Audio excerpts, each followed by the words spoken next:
Hey, composing gloves here. It's good to see you too. And let's talk about making a layer lead with Sytrus. So a layer lead is anything where you have multiple layers of different instances of Sytrus that you can process differently. Sometimes you can do it all in Sytrus, but it might be useful to break them apart so you can do different post-processing. In this case, I wanted to stay completely in Sytrus. So the main leads actually got about 3 separate leads that I can create ways to vary, and then I have one that's acting as a reverb unit, a kind of interesting concept. So together they sound like this.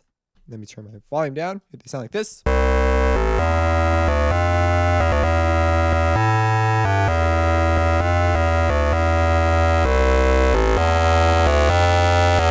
So that's the sound. Now if I turn off the main lead, this is the reverb.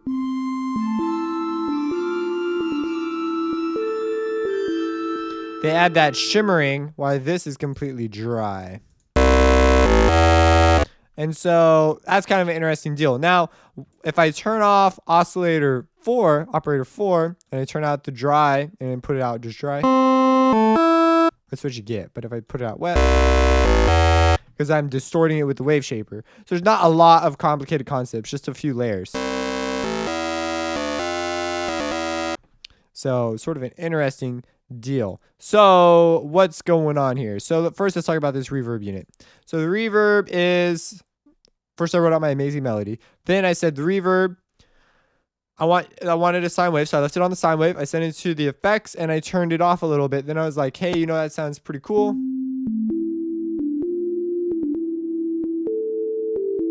You may not do a morphing one with this one. Instead, you may have it at a drop or at a more epic moment. You may just have it switch to that more intense sounding bass-like one.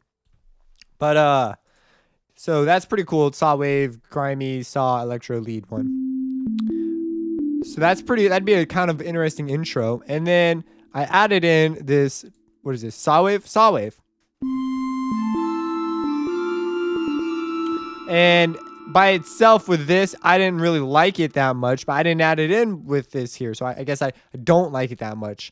But it sounded kind of cool because I had that reverb and it was an interesting concept, but I was like, I need some upper stuff. So I ended up doing this to supplement it.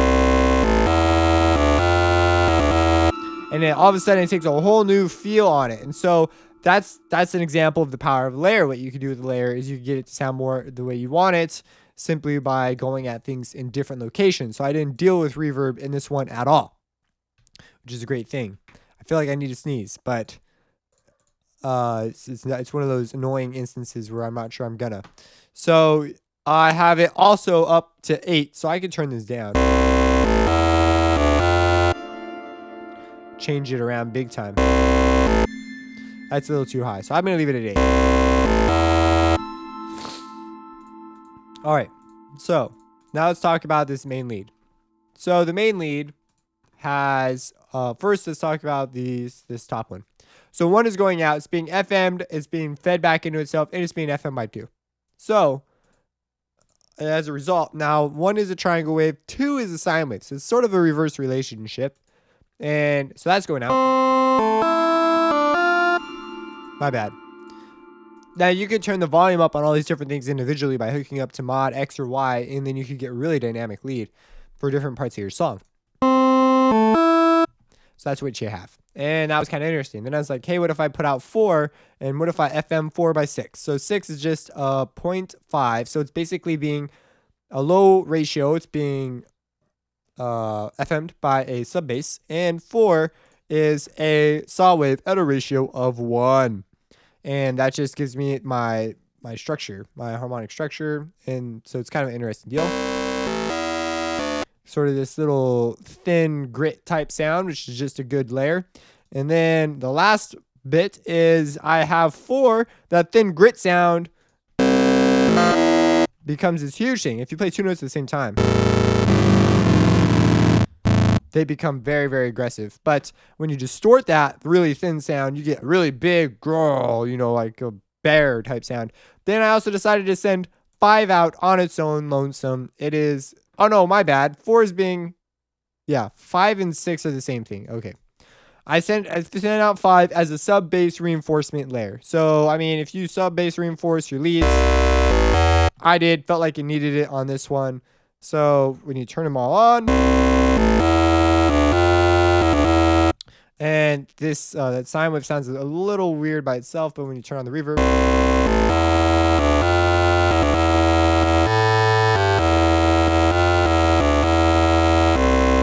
so it's kind of a cool deal. So that's one example of a lead. So let's make one real quick. I'm going to copy my amazing melody and go to Sytrus. Okay, put it in here. Put out some reverb. I like using it as a reverb idea. Let's see if we can do it within Sytrus. So the cool thing is, because I keep wanting to click this and expect it to turn yellow, but it doesn't. Cool thing about Sytrus is you can essentially have layers because there's 6 separate operators. We've already been doing layering the whole time. Like, little did you know, you are very comfortable with the idea of layering because that's what Sytrus is sort of based on. Now, the reason you can't click pan is because there's no pan option up here, so it can't take you there. But it'd be cool if you click it and it went here. It'd be very satisfying to click. So, okay, we got that. It'd be cool to make some sort of a chord type lead. So let's put out 2.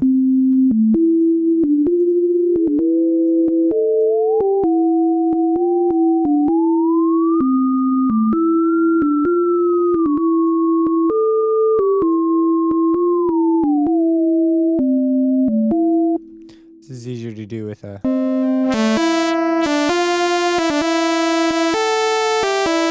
I don't want to do it via... I guess we could do ratio, but...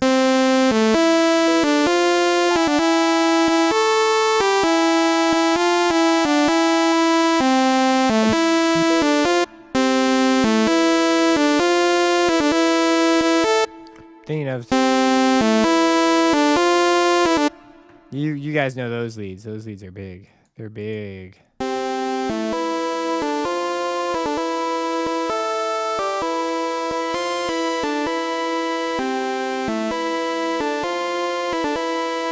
We can introduce some RM.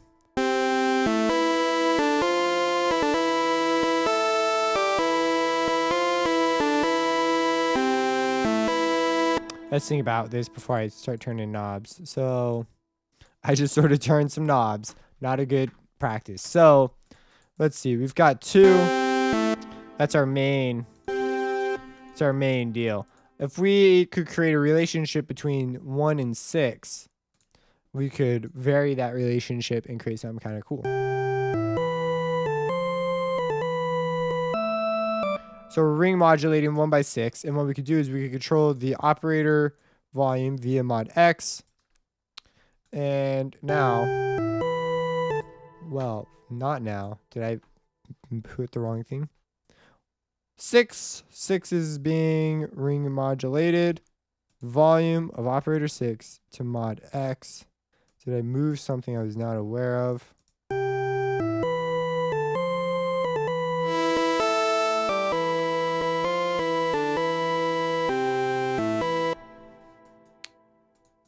Interesting. Let me try this.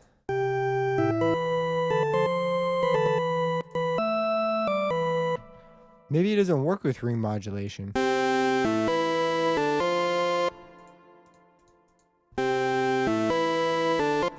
I don't know. Drop it in the comments if you think you know what I'm doing wrong, but yeah. That was a cool relationship too. So we'll use 6 up here then. And now, yeah, that works. Oh man, I don't think the envelopes connect for RM. Maybe they do. I don't know. It's certainly not working right here. I don't know. So, whatever. Cool. Oh, whoops. Go back to 6. Turn that back on. I want that. Maybe this is just specific. Maybe these are orange, you know? Maybe these are only for the orange ones because these are orange. I wonder if there's a way to get to yellow. I never thought of this. Wow. Learn new things every day, even after you've, used it a bunch. So you create that kind of a lead type tone. And so 6 could do it. We could do it more heavily. So it's more aggressive.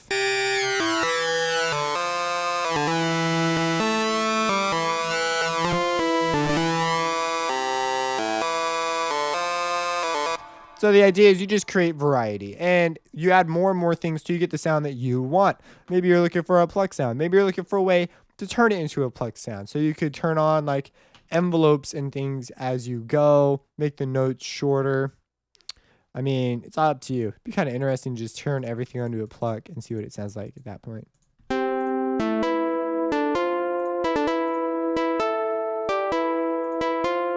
I don't understand if all these are on pluck, why they are still ringing out for so long.